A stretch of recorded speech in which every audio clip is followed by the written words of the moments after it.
Assalamualaikum warahmatullahi wabarakatuh. Pada video kali ini saya akan kembali lagi membacakan suatu kisah misteri yang kali ini berjudul Hampir Dijadikan Tumbal Pesugihan oleh Bosnya.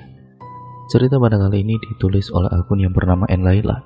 Perhatikan baik-baik karena ceritanya akan segera saya mulai.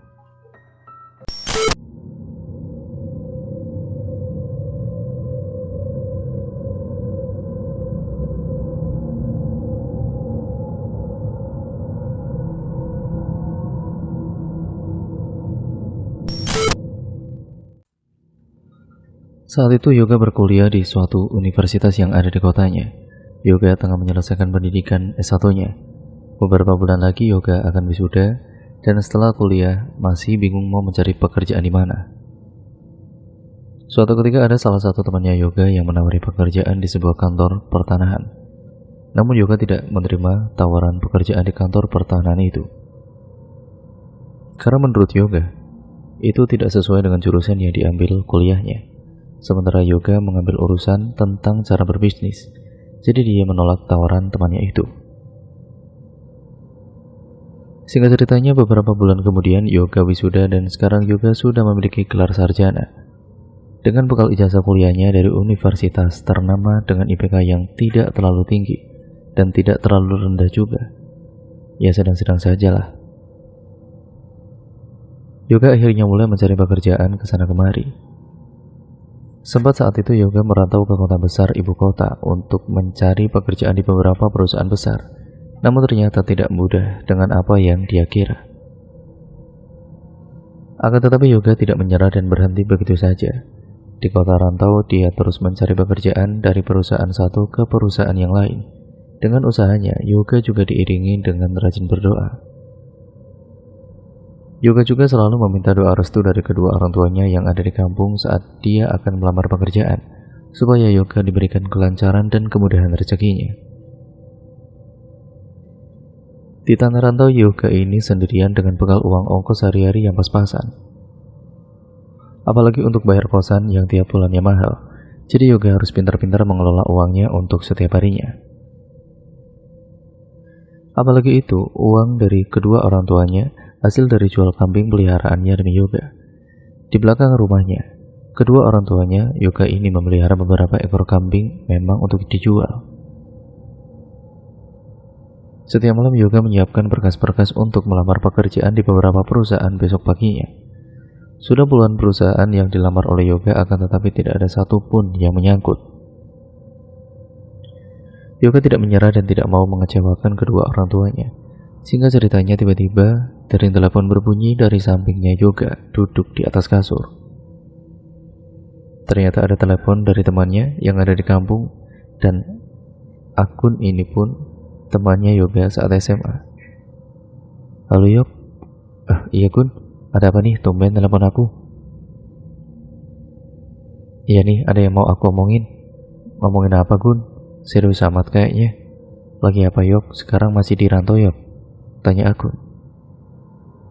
Ini lagi nyiapin berkas buat besok melamar kerja. Iya masih di rantau nih. Ada apa emangnya?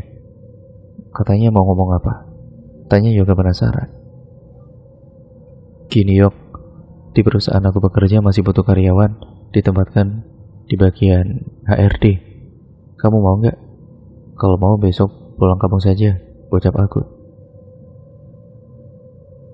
Emangnya perusahaannya apa Gun? Perusahaan kosmetik Yok. Oh gitu. Ya sudah, nanti aku pikir-pikir lagi ya Gun. Makasih infonya, jawab Yoga. Oke Yok kalau gitu, tapi jangan lama-lama ya. Ya, aku kasih waktu 3 hari. Soalnya takut nantinya sudah ada gantinya. Malam itu Yoga mulai berpikir tentang tawaran dari temannya itu. Yoga mulai bimbang, harus memilih pulang kampung atau masih tetap di sini saja.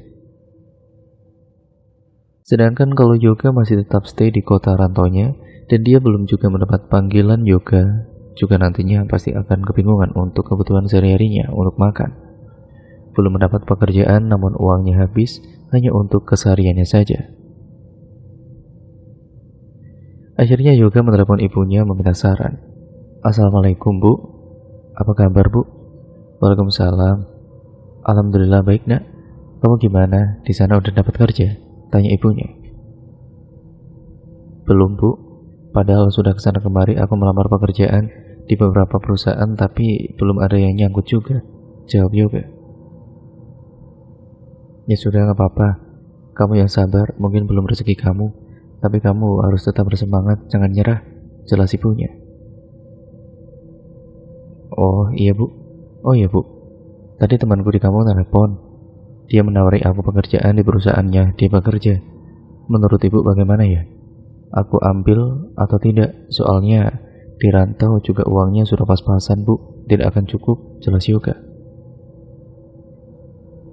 Kalau begitu ya lebih baik kamu kerja di sekitar kampung saja nak. Ibu juga bisa lebih dekat denganmu dan tidak terlalu khawatir. Ah iya bu, kalau begitu besok Yoga pulang ya bu, ucap Yoga. Iya nak, kamu hati-hati di jalan ya. Sekarang kamu istirahat dulu. Aku mau mengemasi barang-barangnya dulu bu, nanti baru istirahat. Udah dulu ya bu, ucap Yoga. Yoga pun mengakhiri teleponnya dan dia tidak melanjutkan kembali menyiapkan berkas lamarannya. Yoga mulai mengemasi barang-barang bawaannya ke dalam tas besar yang dibawanya dari kampung. Setelah selesai mengemasi semua barang-barang bawaannya itu, dia langsung beristirahat untuk besok pulang kampung. Sebelum tidur, Yoga sempat memesan tiket kereta terlebih dahulu. Yoga memilih pakai kereta karena supaya lebih cepat sampainya dan anti macet. Kebetulan uang yang dibawanya dari kampung sebulan yang lalu masih ada dan cukuplah untuk ongkos pulang ke kampungnya. Yoga bersiap-siap untuk tidur. Dia pun tertidur dengan pulas. Keesokan harinya, Yoga sarapan terlebih dahulu sebelum pulang ke kampung. Setelah selesai sarapan, Yoga langsung menghampiri ke rumah ibu pemilik kosan untuk mengembalikan kunci sekalian berpamitan dengannya. Kebetulan juga, Yoga hari itu sudah genap sebulan ngekos di kosan tersebut. Rumah ibu pemilik kosan yang Yoga tempati itu tidak terlalu jauh, hanya beberapa meter saja. Kalau jalan kaki juga hanya beberapa langkah saja. Assalamualaikum. Waalaikumsalam. Enak Yoga. Mau kemana sudah rapi pagi-pagi begini? Tanyanya. Ya ini bu, saya mau mengembalikan kunci. Saya juga mau pamit pulang bu. Makasih ya bu. Ibu sudah baik sama saya selama ini, ucap Yoga. Kenapa pulang kampung nak? Kan belum dapat kerjaan. Iya bu, saya mau cari kerja di kampung saja. Di sini ternyata susah bu, jawab Yoga. Ya sudah kalau gitu kamu hati-hati ya. Semoga cepat dapat kerjaan. Iya bu, terima kasih ya bu. Saya pamit dulu. Assalamualaikum, ucap Yoga. Yoga pergi meninggalkan kosan dan dia langsung pergi ke stasiun dengan menggunakan taksi online yang sudah dipesannya tadi pagi. Yoga berangkat menuju ke stasiun sekitar pukul 7 pagi. Sesamanya di stasiun ternyata kereta keberangkatannya tertunda. Katanya keretanya ada kendala, jadi Yoga harus menunggu lama di stasiun. Karena bosan, Yoga memutar musik dari HP-nya dan memakai headset di telinganya. Sekitar 1 jam kemudian akhirnya kereta keberangkatan menuju ke kotanya Yoga datang juga. Dia langsung masuk ke dalam gerbong kereta dan dia kebagian duduk di samping jendela. Jadi Yoga bisa melihat pemandangan di sepanjang perjalanan. Perjalanan yang ditempuh sekitar 6 jam. Perkiraan Yoga akan sampai sore hari sekitar pukul 2 pada kala itu. Karena semalam Yoga sudah tertidur pulas, jadi Yoga tidak merasakan ngantuk di sepanjang jalan. Dia hanya menatap layar HP-nya sepanjang jalan. Beberapa jam kemudian, Yoga akhirnya sampai juga di stasiun kotanya. Kedua orang tuanya sudah datang untuk menjemput Yoga dengan menggunakan mobil. Dari stasiun kota itu pun menuju ke rumahnya Yoga menempuh sekitar waktu 1 jam perjalanan. Sesamanya di rumah, Yoga langsung istirahat karena lelah di perjalanan. Malam harinya Yoga menyiapkan berkas lamarannya untuk besok Yoga bawa ke perusahaan tempat temannya bekerja. Yoga menelepon Agun, menanyakan tentang tawaran pekerjaan yang ditawari oleh Agun. Halo Gun. Iya Yok, gimana kamu sudah pikirkan? Sudah Gun, aku sudah di kampung. Jadi kapan nih aku bisa langsung melamar pekerjaannya? Oke kalau gitu. Besok kamu datang saja ke perusahaan sama aku. Nanti aku jemput. Iya Gun, makasih ya Gun. Iya sama-sama Yok. Singkat ceritanya, keesokan harinya Yoga bersiap-siap dengan menggunakan pakaian yang rapi dan menyiapkan berkas yang akan dibawanya untuk melamar. Sebelumnya juga Yoga sudah sarapan terlebih dahulu. Beberapa saat kemudian Yoga dijemput oleh Agun untuk pergi ke perusahaan. Assalamualaikum. Waalaikumsalam. Yuk Gun, berangkat sekarang. Pinta Yoga. Widih, semangat banget bro. Iya dong, harus semangat. Mereka kemudian pergi ke perusahaan berboncengan dengan menggunakan motornya si Agun. Sesamanya di kantornya Yoga ini, bertemu dengan pemilik perusahaan yaitu bosnya. Berkas lamaran Yoga diterima oleh bosnya, namun Yoga harus menunggu beberapa hari terlebih dahulu tentang keputusan dari bos perusahaan itu. Akhirnya Yoga pun pulang sendiri dengan menggunakan angkutan umum. 3 hari kemudian, Yoga mendapat panggilan dari bosnya kalau Yoga diterima dan mulai besok, Yoga sudah bisa masuk kerja sebagai HRD atau Human Resource Development. Yoga sangat senang dan bersyukur karena akhirnya Yoga mendapat pekerjaan yang selama ini dia nanti-nantikan. Singkat ceritanya, keesokan harinya, Yoga berangkat bekerja ke perusahaan untuk bekerja pertama kalinya. Yoga berangkat ke perusahaannya dengan menggunakan sepeda motornya, karena Yoga tidak ingin mengecewakan temannya Agun yang sudah menawarkan dirinya pekerjaan di perusahaan itu. Yoga akan bekerja dengan baik dan sebaik mungkin, dan akan rajin bekerja juga. Karena akhir-akhir ini perusahaan terjadi penurunan dari pihak marketing, akhirnya Yoga harus memikirkan bagaimana caranya supaya produk kosmetik perusahaannya itu berkembang dan maju kembali serta banyak peminatnya. Yoga pun kemudian menemukan ide untuk membuat promosi dan diskon terhadap produk kosmetiknya. Akhirnya Yoga memerintahkan bawahannya untuk membuat papan reklame yang besar di perusahaannya. Yoga memerintahkan 2 karyawan laki-laki untuk memasang papan reklame ke lantai atas. Keduanya naik ke lantai atas dan saling bekerja sama. Namun saat sedang memasang banner papan reklamenya, tiba-tiba saja Joko terjatuh dari lantai atas karena dia kesetrum arus listrik, sedangkan Ali yang satunya ia pingsan di lantai atas. Suasananya menjadi kisruh, semuanya panik melihat kejadian itu. Ali dibawa ke klinik dan coba untuk dibangunkan. Beberapa menit, sekitar 15 menit akhirnya Ali terbangun, sedangkan Joko dia langsung dilarikan ke rumah sakit untuk penanganan serius. Namun saat diperiksa oleh dokter, kata dokter, pada kala itu Joko sudah tidak bisa diselamatkan. Karena luka bakar akibat kesetrumnya itu tidak menyelamatkan nyawa Joko. Hingga akhirnya perusahaan kosmetiknya itu tiba-tiba saja mengalami diambang kebangkrutan. Yoga sebagai HRD harus lebih memikirkan untuk kedepannya untuk tidak sampai perusahaannya bangkrut. Namun saat diadakan rapat, semua karyawan berbeda argumen dan saling menyalahkan.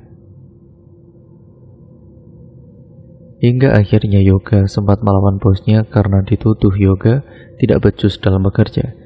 Padahal selama ini Yoga sudah bekerja semaksimal mungkin untuk perusahaan milik bosnya itu. Suatu ketika di depan perusahaannya Yoga bekerja, ada seorang karyawan perempuan yang saat itu mau menyeberang pulang bekerja naik motor. Tiba-tiba perempuan itu kecelakaan tertabrak mobil yang melaju sangat kencang. Beberapa orang yang melihat kejadian itu sangat ngeri karena darahnya bercucuran di aspal keluar dari kepalanya. Salah satunya menghubungi pihak rumah sakit untuk segera didatangkan ambulans. Dan karyawan perempuan itu saat dibawa ke rumah sakit, di sepanjang perjalanannya perempuan itu tidak bisa terselamatkan akhirnya. Dia mengembuskan napas terakhirnya di dalam ambulan itu menuju ke rumah sakit. Karena karyawan perempuan itu mengalami cedera dalam kepalanya, karena benturan keras akibat dirinya terpental jauh dari tempat kejadiannya itu. Namun saat meninggal dunia, perempuan itu dalam keadaan wajahnya itu membiru dan matanya melotot. Ada juga di perusahaannya Yoga bekerja, dia mendapatkan kabar kalau dari salah satu karyawannya yang sedang bekerja, tangannya itu terkena mesin hingga jari tangannya itu patah. Karyawan tersebut seketika pingsan di tempat dan karena tidak kuat melihat darah yang keluar dari tangan yang begitu banyak sekali keluarnya. Karyawan laki-laki itu kemudian dibawa ke rumah sakit, namun setelah beberapa hari dibawa pulang dari rumah sakit, karyawan laki-laki itu sakit parah dan tangannya membusuk. Hingga akhirnya karyawan laki-laki itu mengembuskan napas terakhirnya. Kabarnya juga karyawan laki-laki ini meninggalkan sama keadaannya dengan perempuannya meninggal saat kecelakaan di depan perusahaannya itu. Meninggalnya dengan keadaan wajahnya membiru dan kedua matanya melotot. Singkat ceritanya, bosnya Yoga ini menjadi berubah terhadap Yoga entah kenapa. Bosnya sekarang lebih sering memarahi Yoga dan mencari-cari kesalahan dari Yoga. Padahal Yoga tidak melakukan kesalahan apapun, tapi di mata bosnya itu Yoga selalu salah. Hingga akhirnya Yoga hanya bisa mengalah dan sabar menghadapi perlakuan bosnya terhadap Yoga. Setiap harinya Yoga ditugaskan untuk selalu lembur hingga malam, sampai tubuhnya Yoga ini tidak terlalu fit. Karena kecapean seharinya selalu bekerja dari pagi hingga malam sampai sekitar pukul 10 malam tanpa henti. Sampai ibunya Yoga menasihati kepada Yoga agar tidak terlalu diforsir kerjanya. Karena Yoga sekarang jarang sekali di rumah, pulang ke rumahnya hanya untuk tidur saja. Kalau hari libur pun, Yoga selalu menghabiskan waktunya untuk tidur saja karena lelah selama seminggunya. Sudah bekerja dan tenaganya yang dipakai serta otaknya harus ada jeda untuk istirahat. Saat hari libur, ibunya ini selalu membuatkan jamu untuk Yoga supaya tubuhnya kuat dan fit. Yok, kamu jangan terlalu ngoyo. Ya, nanti kamu sakit Yok kalau ngoyo terus gitu kerjanya, ucap ibunya. Gak apa-apa bu, ini kan sudah tugasku menjadi HRD. Ya tapi kan, kamu setiap hari pulang selalu terlambat sendiri dari yang lain. Bosmu itu keterlaluan, ucap ibunya. Sudah bu, gak apa-apa. Doakan aku saja biar aku tetap sehat dan diberikan kemudahan, jawab Yoga. Suatu ketika saat Yoga sedang lembur di kantornya, dia sendirian di ruangannya dan malam itu hanya OB yang serta satu sekretaris yang lembur di kantornya. Sedangkan karyawan yang mendapatkan shift malam juga banyak, namun letaknya kan jauh.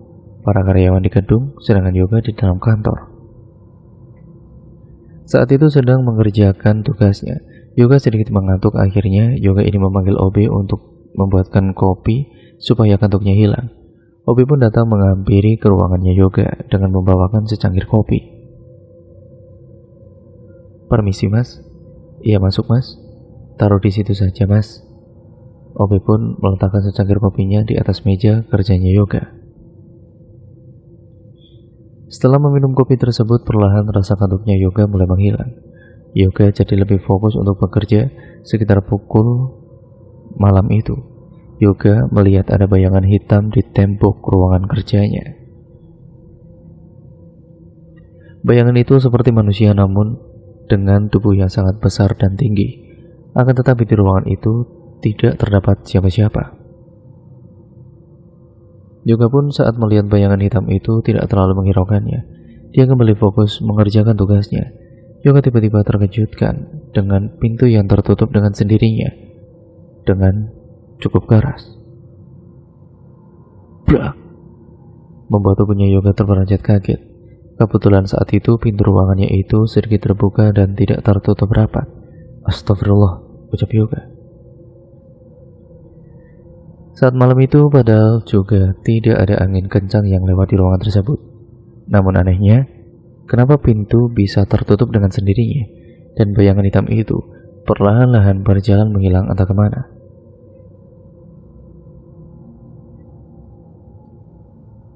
Pintu ruangannya akhirnya tertutup dan Yoga melanjutkan kembali pekerjaannya yang masih menumpuk itu. Dengan tubuh yang sebenarnya sudah lelah dan ingin sekali membaringkan tubuhnya di kasur. Namun Yoga tidak menyerah dan dia benar-benar bertanggung jawab atas pekerjaannya. Beberapa saat kemudian, kertas yang ada di meja kerjanya terjatuh ke lantai padahal tidak ada angin dan tidak tersenggol oleh Yoga sama sekali. Akhirnya Yoga pun mengambil kertas yang jatuh ke lantai itu. Saat tangannya ke lantai ternyata tidak sampai, akhirnya Yoga turun dengan tubuhnya. Saat melihat ke kolong mejanya atau kolong meja kerjanya, tiba-tiba Yoga dikejutkan dengan sebuah tangan yang penuh dengan darah keluar, akan tetapi hanya ada tangan saja di bawah kolong mejanya. Sontak Yoga terkejut dan berteriak, "Wah!" Saat Yoga akan berlari keluar dan mau membuka pintunya, tiba-tiba pintu tersebut tertutup dengan sendirinya.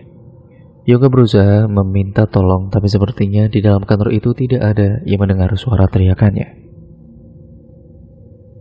Karena kan di kantor hanya ada Yoga, sekretaris, dan juga OB saat itu. Tolong, tolong saya. Tidak ada satupun orang yang datang menolongnya. Hingga akhirnya Yoga berdiri di pojok pintu dengan tubuh yang bercucuran keringat dan tubuh yang gemetaran juga. Yoga terus membacakan doa-doa yang dihafalnya untuk menenangkan dirinya. Namun tetap saja Yoga tidak bisa tenang. Apalagi tiba-tiba muncul sosok wanita berpakaian merah. Sosok wanita itu menangis di pojokan dengan wajahnya yang penuh dengan darah dan hancur, membuat Yoga berdiri kaku dan seperti mati rasa melihat penampakan itu. Beberapa saat kemudian akhirnya Yoga jatuh pingsan karena tidak kuat melihatnya dan syok juga, apalagi saat itu Yoga sangat kelelahan sekali. Yoga pun pingsan sampai pagi hari. Hingga pagi harinya karyawan yang satu ruangan dengan Yoga datang membukakan pintu. Dia terkejut saat melihat Yoga terkapar pingsan di lantai. Akhirnya, Akun pun memberitahu kepada karyawan lain untuk dibawa pulang ke rumahnya. Saat itu tiba-tiba saja bosnya baik dan memberi keringanan kepada Yoga untuk istirahat di rumah. Yoga dibawa pulang dan tiba-tiba saja Yoga tubuhnya demam tinggi serta tubuhnya menggigil. Setelah sadar, Yoga merintih kesakitan pada perutnya saat itu. Karena kedua orang tuanya panik dan cemas dengan anak sematawayangnya, akhirnya Yoga dibawa oleh kedua orang tuanya ke rumah sakit untuk diperiksa. Sesampainya di rumah sakit, Yoga langsung diperiksa oleh dokter. Saat selesai diperiksa, kata dokter, Yoga mengidap sakit tipes. Karena memang selama kerja di perusahaan kosmetik itu Yoga jarang sekali makan dan dia juga kecapean, tenaganya diforsir setiap harinya tanpa henti. Akhirnya Yoga izin untuk beberapa hari tidak masuk bekerja. Saat malam hari, Yoga bermimpi buruk. Yoga bermimpi di sebuah hutan. Di dalam hutan itu Yoga melihat banyak sekali orang, namun orang-orang tersebut terlihat pucat dan berwajah datar semua. Tiba-tiba ada sosok perempuan yang datang menghampiri Yoga dan menarik tangannya, memaksa Yoga untuk ikut dengannya. "Ayo, ikut Mas Yoga, ikut aku Mas," ucap wanita itu. Tidak mau," jawab Yoga dengan menahan tubuhnya agar tidak ikut dengan wanita itu.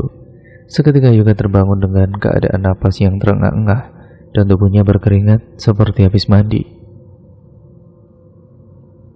Sepertinya saja itu pun ikut basah semua dengan keringatnya. Sampai akhirnya Yoga terbangun dan tidak bisa tertidur kembali karena masih memikirkan mimpinya itu. Saat tengah dini hari, Yoga tidak bisa tertidur kembali. Tiba-tiba Yoga melihat ada bayangan hitam berdiri di kamarnya. Sosok bayangan hitam itu seketika berubah menjadi sosok genderuwo yang menyeramkan. Dengan tubuh yang tinggi besar dan matanya yang memerah, serta gigi taringnya keluar dengan bentuk panjang dan tajam, sosok genderuwo itu tertawa terbahak-bahak dan tiba-tiba saja menghilang. Yoga benar-benar ketakutan dan jantungnya serasa mau copot. Tiba-tiba saja Yoga merasa kalau dadanya sesak sekali dan tubuhnya menggigil, padahal sedari tadi dia gerah karena tubuhnya berkeringat.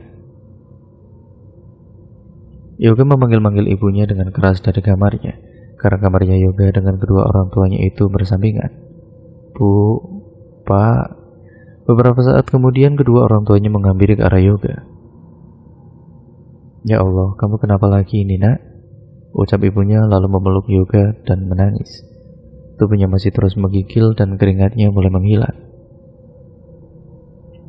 Ibunya pun langsung pergi ke dapur untuk mengompres kepalanya Yoga yang panas sekali. Yoga masih saja terus menggigil, wajahnya sangat pucat pasi. Kedua orang tuanya pun mendoakan Yoga supaya membaik. Kedua orang tuanya membacakan Al-Quran untuk Yoga. Namun, masih saja Yoga tidak ada perubahan sama sekali. Keesokan paginya, Yoga dibawa kembali ke rumah sakit karena tiba-tiba saja sekejur tubuhnya Yoga ini keluar bintik-bintik merah. Saat diperiksa oleh dokter, katanya hanya sakit gatal biasa, dan akhirnya dokter hanya memberikan salep untuk Yoga. Beberapa hari kemudian bintik-bintik merah yang ada di seluruh tubuhnya Yoga ini malah semakin parah dan Yoga tidak tertahankan dengan rasa gatalnya itu. Sampai akhirnya Yoga dibawa ke dokter spesialis kulit. Namun hasil ronsennya menyatakan bahwa kulitnya Yoga normal dan tidak mengalami sakit apa-apa, membuat Yoga dan juga kedua orang tuanya pun bingung harus membawa Yoga kemana lagi. Malam harinya Yoga bermimpi kembali. Dia bermimpi di hutan yang malam itu dia mimpikan. Di dalam hutan itu, seperti biasanya ada sebuah istana yang besar dan megah. Di dalamnya istana itu banyak orang yang sibuk bekerja di sana, namun dengan wajah yang pucat dan wajah datar semua. Ada juga beberapa orang yang dirantai dalam istana itu. Dan betapa terkejutnya Yoga saat dia melihat di antara orang yang dirantai itu, Yoga melihat tubuhnya Yoga juga ada di sana dan sedang dirantai. Tiba-tiba ada sosok anak kecil laki-laki datang menghampiri ke arah Yoga. "Kak, yuk main kak." "Ayo kak, ikut aku," ucap anak kecil itu. "Tidak mau dek," ucap Yoga. Seketika Yoga terbangun karena dibangunkan oleh ibunya. Ibunya datang ke kamarnya Yoga karena mendengar Yoga sedang berteriak-teriak sendiri. Yoga, bangun nak," ucap ibunya. Yoga pun terbangun dengan napas yang tidak beraturan dan tubuhnya penuh dengan keringat yang membasahi bajunya. "Kamu kenapa, Yok? Kamu mimpi buruk?" tanya ibunya. "Iya bu, sebelum tidur makanya berdoa terlebih dahulu." Namun Yoga terdiam tidak menjawab apa yang dikatakan oleh ibunya. Saat itu, Yoga sudah mendingan dan tidak panas lagi tubuhnya. Keesokan harinya, Yoga berniat untuk berangkat ke kantor untuk bekerja, padahal belum sepenuhnya Yoga pulih. Akan tetapi, dia tetap ngotot untuk berangkat bekerja. Karena anaknya keras kepala, akhirnya kedua orang tuanya pun mengizinkan Yoga untuk berangkat bekerja. Saat bekerja, Yoga sangat fokus mengerjakan tugasnya yang menumpuk. Namun bosnya sekarang berbuat baik kepada Yoga dan tidak terlalu memarahi Yoga, serta tidak menuntut Yoga untuk lembur setiap harinya. Ketika hari mulai petang, Yoga lembur karena mau menyelesaikan semua tugasnya yang menumpuk. Karena sudah seminggu Yoga tidak berangkat bekerja. Tiba-tiba saja saat sore hari semua karyawan pulang, pandangan Yoga kabur saat menatap layar laptopnya. Teman yang ada di ruangannya pun menegur Yoga. Yok, kamu kenapa Yok?" Gak apa-apa Gun," jawab Yoga. "Tapi Yok, kamu terlihat sangat pucat, lebih baik pulang saja istirahat." "Gak apa-apa, aku kan harus lembur." "Gak usah memaksakan diri Yok, kamu kan baru sembuh," jawab aku. "Udah pulang aja istirahat, aku anterin yuk." Akhirnya, Yoga pun mengikuti apa yang dikatakan oleh Akun untuk pulang dan istirahat. Yoga diantar oleh Akun. Kemudian sesampainya di rumah, Yoga ambruk di atas kasur karena tubuhnya sudah sangat lemas dan pusing di kepalanya. Yoga tertidur hingga malam hari. Saat tidurnya, Yoga bermimpi lagi kalau Yoga berada di dalam hutan itu, dan kali ini Yoga melihat ada sosok genderuwo di dalam hutan tersebut. Sosok genderuwo itu berdiri di depan istana dengan tatapan tajam kepada Yoga, dengan matanya yang merah menyala dan gigi taring yang keluar seperti siap untuk menerkam mangsanya. Sosok genderuwo itu yang Yoga lihat saat di dalam kamarnya waktu itu. "Ayo, sini cepat," ucap sosok genderuwo itu. "Tidak, saya tidak mau," teriak Yoga. Yoga berlari dengan sekencang-kencangnya dari dalam hutan itu. Namun sosok genderuwo itu tiba-tiba saja mengejar Yoga dengan berlari sehingga membuat tanah di dalam hutan seperti mengalami gempa. Yoga pun kemudian kesusahan berlarinya karena tanahnya itu merasa bergoyang-goyang. Yoga terus berlari dengan terus membacakan doa-doa yang dia hafal. Dan tiba-tiba Yoga terbangun dengan teriakan membuat ibunya yang tidur di sampingnya itu terperanjat kaget. "Wah, ada apa, Yok?" tanya ibunya. Seketika pada kali itu Yoga menangis dan memeluk ibunya dengan sangat erat. Tiba-tiba saja tubuhnya Yoga ini kembali panas dan menggigil. Ibunya mengambilkan air hangat untuk dikompreskan ke dahinya Yoga. Keesokan harinya Yoga tidak berangkat bekerja lagi. Yoga masih demam tinggi dan tubuhnya menggigil. Akhirnya, kedua orang tuanya membawa Yoga ke Pak Kiai karena tidak bisa melihat anaknya harus sakit seperti ini terus-menerus. Sedangkan sudah beberapa kali diperiksa, Yoga tidak kunjung sembuh padahal obatnya sudah hampir habis. Singkat ceritanya, Yoga dan kedua orang tuanya yang mendatangi rumah salah satu kiai yang ada di kampungnya Yoga. Saat sampai di rumah Pak Kiai, Yoga dipapa oleh kedua orang tuanya untuk masuk ke dalam. Pak Kiai mempersilahkan mereka untuk duduk. "Ya ampun nak, kasihan kamu," ucap Pak Kiai tiba-tiba. "Kenapa dengan anak saya, Pak?" "Yang sabar ya Bu, bosnya ini kurang ajar terhadap Yoga," ucap Pak Kiai. "Kurang ajar gimana Pak Kiai maksudnya?" "Sudah, nanti saya kasih tahu. Saya mau masuk dulu," ucap Pak Kiai. Tiba-tiba Pak Kiai masuk ke dalam kamar untuk melakukan doa-doa dan sholat. Setelah sholat, Pak Kiai datang dan membawakan sebotol air putih yang sepertinya sudah didoakan oleh Pak Kiai. "Ini silakan nanti kamu minum dulu ya, supaya mendingan." Yoga hanya menganggukkan kepalanya bertanda mengerti apa yang diucapkan oleh Pak Kiai. "Anak saya kenapa Pak Kiai sebenarnya?" "Yoga ini mau dijadikan tumbal pesugihan oleh bosnya." "Jelas Pak Kiai." Astagfirullah," ucap bapak ibunya. "Jangan khawatir, nanti akan saya bantu. 3 hari lagi kamu kesini lagi," ucap Pak Kiai. Setelah mengetahui itu, Yoga dan kedua orang tuanya pulang ke rumah. Sesampainya di rumah, Yoga langsung meminum air putih pemberian Pak Kiai. Sesaat meminum air putih dari Pak Kiai, Yoga merasa lebih baik tubuhnya dan tidak demam lagi. Namun Yoga masih saja memikirkan kenapa bosnya melakukan seperti itu kepada Yoga. Setelah dipikir-pikir, Yoga mengingat semua kejadian yang dilakukan kepada bosnya. Dan Yoga baru sadar kalau dia pernah melawan bosnya dan mungkin itu sebabnya bosnya akan menebalkan Yoga. Sore hari menjelang petang, tiba-tiba Yoga tertidur di sofa ruang tamunya. Dan Yoga pun bermimpi kalau dia didatangi oleh sosok genderuwo itu lagi ke rumahnya. Sosok genderuwo itu menatap tajam dan mengatakan kepada Yoga kalau dia akan membawa anak buahnya. "Aku akan datang besok membawa rombongan banyak orang," ucapnya. Seketika Yoga terbangun dan tubuhnya penuh dengan keringat yang membasahinya. Ibunya pun datang menghampiri Yoga yang dari sore tertidur di sofa. "Kamu kenapa lagi, Yok?" tanya ibunya. "Aku mimpi buruk lagi, Bu. Sosok itu akan datang besok ke rumah," ucap Yoga. "Kamu tenang nak, jangan takut. Yang penting kita harus tetap baca doa dan ingat kepada Allah." "Iya Bu," jawab Yoga sembari memeluk ibunya. Singkat ceritanya, malam hari berikutnya Yoga benar-benar didatangi oleh sosok genderuwo dan beberapa sosok makhluk yang datang menghampiri Yoga ke rumah. Sosok genderuwo itu membawa sosok kuntilanak, tuyul, buto ijo, sundel bolong. Yoga juga terlihat ada beberapa orang yang dia kenal. Orang-orang tersebut adalah yang saat itu Yoga lihat saat sedang memasang reklame dan meninggal dunia. Serta Yoga melihat ada sosok perempuan yang kecelakaan di depan perusahaannya dia bekerja. Ada juga karyawan laki-laki dengan tangan yang jarinya terpotong. Semuanya berwajah pucat pasi dan dengan keadaan yang berbeda-beda. Sontak Yoga berteriak histeris dan menangis jadi-jadinya. Ibu dan bapaknya datang mengambil Yoga dan memeluk Yoga.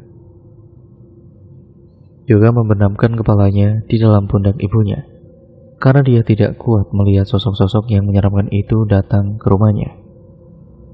Tidak hanya itu, Yoga juga mencium aroma bau yang sangat tidak enak sekali, seperti bau bangkai dan juga darah yang sangat anyir. Namun anehnya, yang bisa melihat hanya Yoga saja. Kedua orang tuanya tidak melihat sosok-sosok mengerikan itu. Malam itu juga ayahnya memanggilkan Pak Kiai untuk membantu mengusir sosok-sosok tersebut. Saat Pak Kiai datang, sosok genderuwo itu seketika murka dan marah. "Siapa kamu?" ucap Pak Kiai. "Bukan urusan kamu. Cepat jawab atau saya bakar kamu. Aku utusan dari Nyi Roro Kidul untuk ambil anak itu," jawabnya. "Tidak usah ambil anak itu. Kamu pergi saja, atau mau saya bakar dengan ayat-ayat suci Al-Quran." Seketika Pak Kiai merapalkan doa-doanya untuk mengusir sosok-sosok makhluk gaib itu. Beberapa saat kemudian sosok genderuwo dan sosok-sosok yang lainnya itu seketika menghilang dengan sendirinya. "Kamu tenang, jangan takut," ucap Pak Kiai kepada Yoga. Yoga masih terus menangis karena dia tidak kuat jika harus melihat sosok seperti itu setiap harinya, baik di nyata atau bahkan di mimpinya. Yoga selalu diteror. Lalu Pak Kiai mendoakan Yoga dengan memberikan air putih lagi. Keesokan harinya Yoga mendingan, namun tubuhnya terasa sakit semua seperti habis dipukuli oleh beberapa orang. Akhirnya ibunya membuatkan jamu tradisional untuk Yoga agar tubuhnya lebih enteng lagi. Siang itu saat Yoga sedang menonton televisi, tiba-tiba Yoga melihat ada sosok bayangan hitam di belakang televisinya. Bayangan hitam itu seperti sedang mengawasi Yoga yang sedang duduk di samping ibunya. Seketika bayangan hitam itu berubah menjadi sosok genderuwo yang menyeramkan, membuat bulu kuduk Yoga berdiri merinding. Yoga langsung memeluk ibunya dan tidak berani untuk menatap ke arah genderuwo itu, karena genderuwo itu sangat menyeramkan sekali. "Kamu kenapa, Yok?" "Itu, Bu, ada genderuwo di belakang televisi, Bu." "Astagfirullah, berdoa, Yok, istighfar, Yok." "Kita sama-sama berdoa ya," tambah ibunya. Akhirnya Yoga dan ibunya pun berdoa bersama, dan beberapa saat kemudian sosok genderuwo itu menghilang dengan sendirinya. Sedangkan bapaknya Yoga sedang berada di belakang rumahnya memberi makan untuk kambing-kambing peliharaannya. Wajahnya Yoga terlihat sangat pucat tiba-tiba dan juga tubuhnya dingin. Ibunya sangat panik dan teriak memanggil suaminya. Pak, sini Pak, Yoga Pak." "Yoga kenapa lagi, Bu?" tanyanya. Bapaknya pun menghentikan pekerjaannya dan mengambil Yoga. Lalu bapak langsung pergi ke tempat Pak Kiai untuk meminta tolong kembali.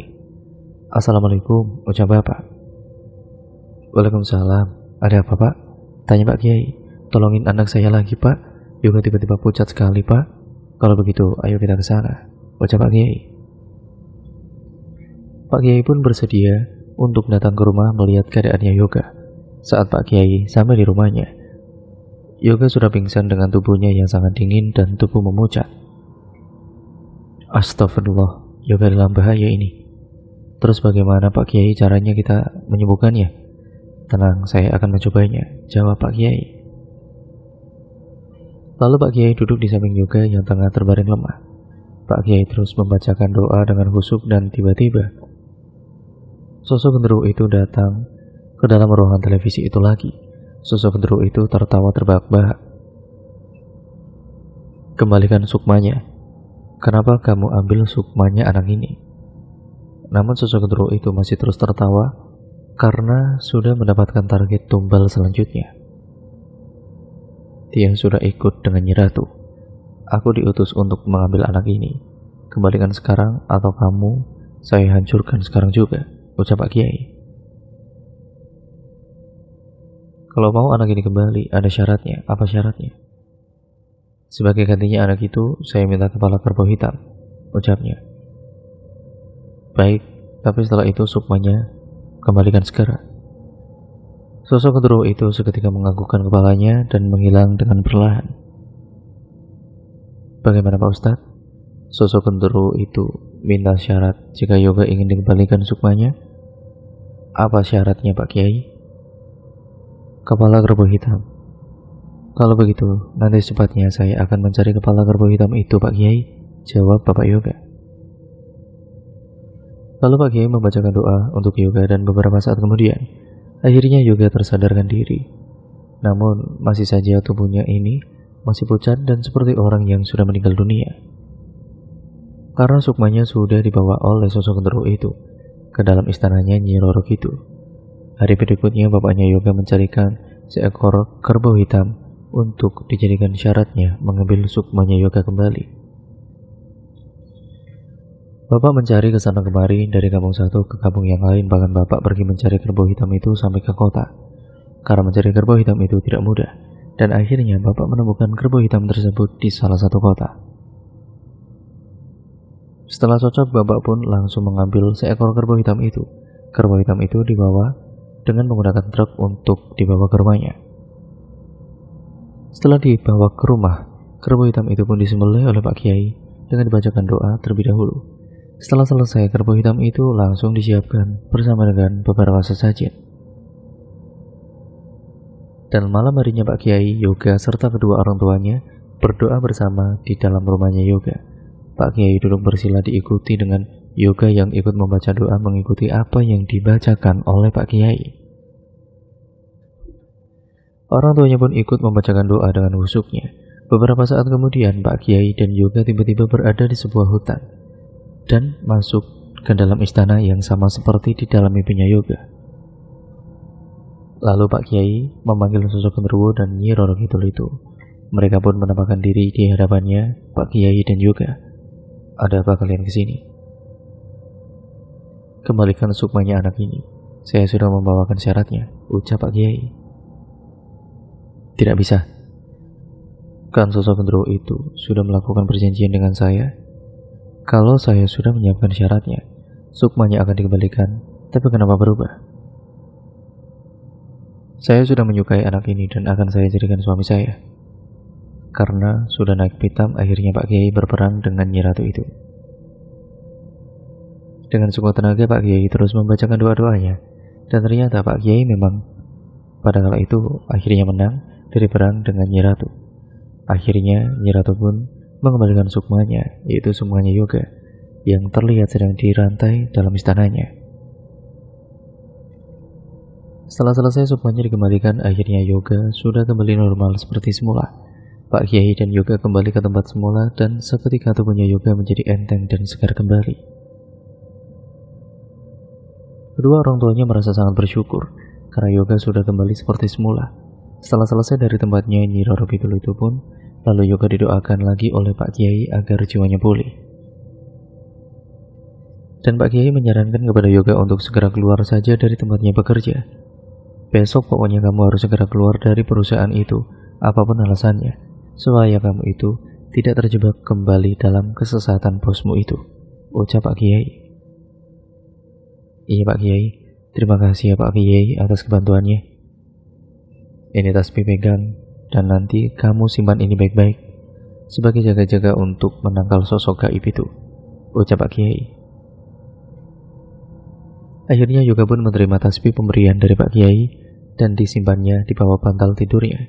Singkat ceritanya, keesokan harinya, Yoga berangkat ke kantornya perusahaannya itu dan berniat untuk berpamitan keluar dengan baik-baik kepada bosnya.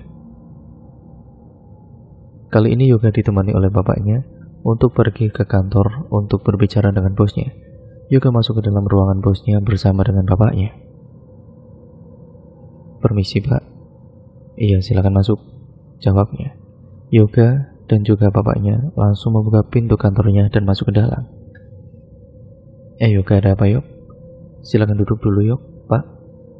Tanpa lama-lama Yoga langsung menyatakan apa niatnya datang ke dalam ruangan tersebut. Jadi gini Pak, saya mulai hari ini mau resign dan tidak akan lagi bekerja di sini. Loh, memangnya kenapa? Tidak apa-apa Pak, saya sudah ada pekerjaan baru, jawabnya. Terpaksa Yoga ini berbohong agar bosnya itu percaya dan menerima pengajuan resign dari Yoga. Oh begitu ya, sudah kalau gitu. Kalau itu sudah menjadi keputusanmu. Terima kasih ya Yok. Maaf atas perilaku saya kepada kamu, ucap bosnya. Iya Pak, saya juga minta maaf kalau sering membuat kesalahan. Akhirnya setelah selesai disetujui oleh bosnya, Yoga dan bapaknya pun langsung pamit. Yoga tidak mengatakan semuanya yang telah dialaminya kepada bosnya karena takut nanti akan tersinggung.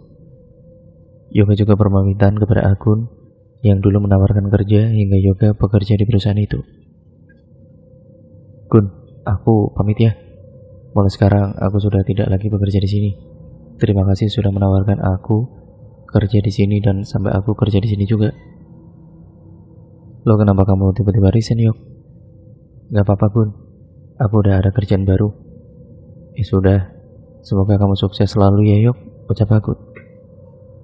Iya, Gun. Kamu juga semoga sukses dan lancar rezekinya. Namun Yoga juga tidak menceritakan semuanya kepada Agun. Akhirnya Yoga dan bapaknya pulang ke rumah. Sekarang Yoga di rumah saja, tidak bekerja. Setiap harinya pada kala itu, Yoga membantu bapaknya memelihara kambing ternaknya. Setelah Yoga keluar dari perusahaan tersebut, setiap bulan sekali kabarnya selalu ada para karyawan yang mengalami kecelakaan tragis. Baik kecelakaan di jalan atau kecelakaan saat bekerja. Sedangkan perusahaannya akhir-akhir ini diambang kebangkrutan. Maka dari itu, setiap bulannya selalu ada tumbal untuk pesugihan dari Nyi Ratu itu atau pemilik perusahaan tersebut.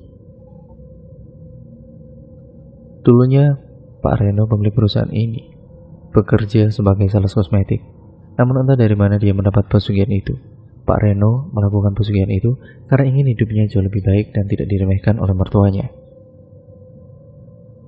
Dulu saat bekerja jadi sales kosmetik, Pak Reno ini selalu diremehkan dan dihina oleh mertuanya. Maka dari itu Pak Reno melakukan pesugihan dan sekarang Pak Reno bisa memiliki perusahaan kosmetik sendiri. Namun keluarga tidak ada yang tahu kalau Pak Reno sudah melakukan pesugihan. Bahkan istrinya saja tidak mengetahui akan hal ini. Setiap bulan di depan perusahaan itu selalu terjadi kecelakaan, entah orang yang lewat di jalan raya depan perusahaannya dan juga karyawannya. Suatu ketika ada salah satu nenek-nenek tua sedang menyeberang jalan raya di depan perusahaan tersebut. Namun tiba-tiba saja nenek tua itu tersenggol oleh motor dan membuat nenek itu terjatuh. Saat terjatuh, nenek tua itu seketika terlindas oleh sebuah truk yang melaju dengan kencang. Sepertinya truk tersebut tidak melihat kalau ada nenek-nenek yang terjatuh terkapar di jalan. Dan ada juga waktu itu salah satu karyawan perusahaannya saat sedang bekerja tertimpa oleh mesin yang di atas tiba-tiba jatuh ke bawah dan menimpa karyawannya itu hingga tewas di tempat. Suatu ketika mendapat kabar kalau Pak Reno ini, bos pemilik perusahaan kosmetik itu, mengalami kecelakaan mobil saat Pak Reno akan pergi meeting keluar kota. Mobil yang dikendarainya melaju dengan cepat dan remnya blong, sehingga mobil Pak Reno menabrak sebuah truk yang ada di depannya. Setelah menabrak truk tersebut, Pak Reno membanting setir ke kiri dan mobilnya turun sampai ke sungai dan mobilnya seketika meledak di dalam sungai itu. Pak Reno meninggal dunia dalam kecelakaan tersebut. Setelah meninggalnya Pak Reno, perusahaan kosmetik itu akhirnya ditutup dan sudah tidak dioperasikan kembali. Dan perusahaan tersebut sekarang angker. Setiap bulannya masih saja ada terjadi kecelakaan di depan jalan raya perusahaan kosmetik itu. Yoga sangat bersyukur karena dia tidak dijadikan tumbal oleh bosnya itu. Kita ambil saja sisi positifnya dan jangan pernah terjerumus ke dalam dunia yang menyangkut perjanjian dengan jin atau sejenisnya, karena itu membuat orang lain menderita serta tidak akan menjamin hidupnya aman-aman saja. Sekian video ini saya akhiri, kurang lebihnya mohon maaf. Wassalamualaikum warahmatullahi wabarakatuh.